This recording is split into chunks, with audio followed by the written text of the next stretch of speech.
Okay, so it's been raining, and at the request of the lovely Tara, she asked me to bring a little bit of rain to Southern California, and I agreed. I'd pull a few strings, get us a couple days of rain.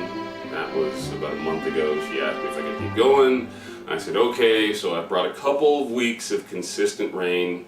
It's been raining on and off for about a month now. I may have to cut this short just because, eventually I've got to get that damn patio laid down.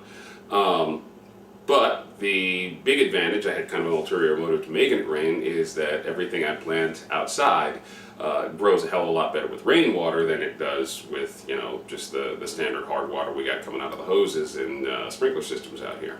And it gives me the opportunity to try something in wine that I never even thought about trying before.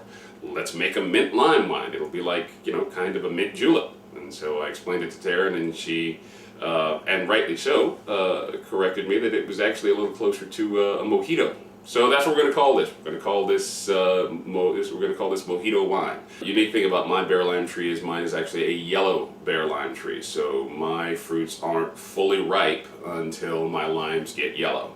You need about 2 pounds sugar. You need about 6 to 7 good size, decent size limes. You need enough water to make up a gallon.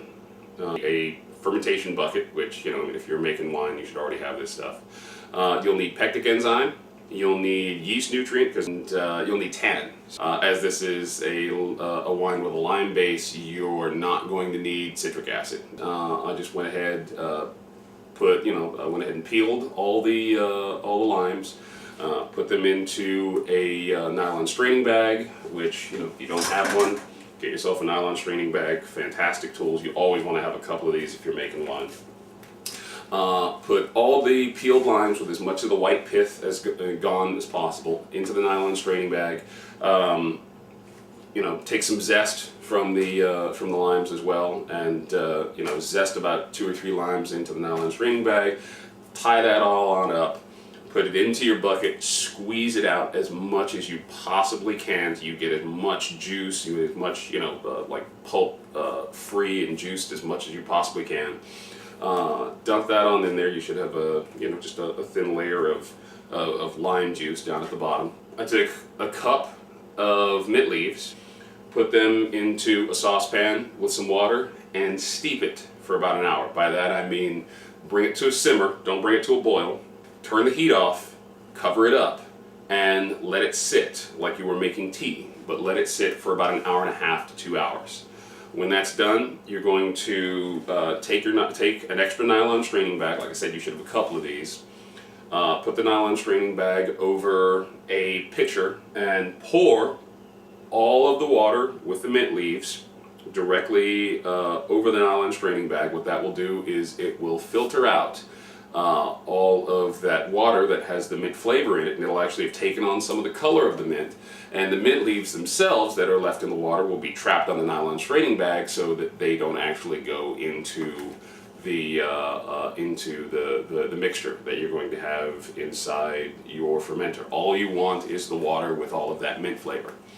So steep that for a couple of hours, filter and strain that into a pitcher, and then pour that hot mint water on top of the mint leaves or on top of the limes that are inside the fermenter. You're then going to take the saucepan. You can use that same saucepan if you want to. Pour some water into it, heat it to a boil, and then you're going to dissolve 2 pounds of sugar in it. Once again, take 2 pounds of cane sugar. You can buy these at the 99-cent store. They're £1 each, and just pour them into the dissolving water, or pour them into the boiling water, and then stir rapidly. And if you've done this correctly, you'll basically create what's called a simple syrup, because you will dissolve the sugar to the point where the water itself might seem a little hazy, but not much. It'll pretty much it'll still be transparent. You'll still be able to see clean through it. It won't look like much has changed, but if you actually taste the water, it is very sweet, and it's actually a little thicker. And that's what you want. You want to change the sugar density of the water. You're going to take that hot sugar water, you're going to pour that on top of the mixture you have in your fermenter, and then when all of that is done, you're just going to add boiling water or distilled water, or if you want, you can add tap water. But you know, like I said, if you have the opportunity, if you want to do it all proper, use either distilled water or just boil some water on the stove and top it up to top all of that up to the 1 gallon mark. You might want to go a little bit over because the fruit you have in the nylon straining bag is going to take a little space.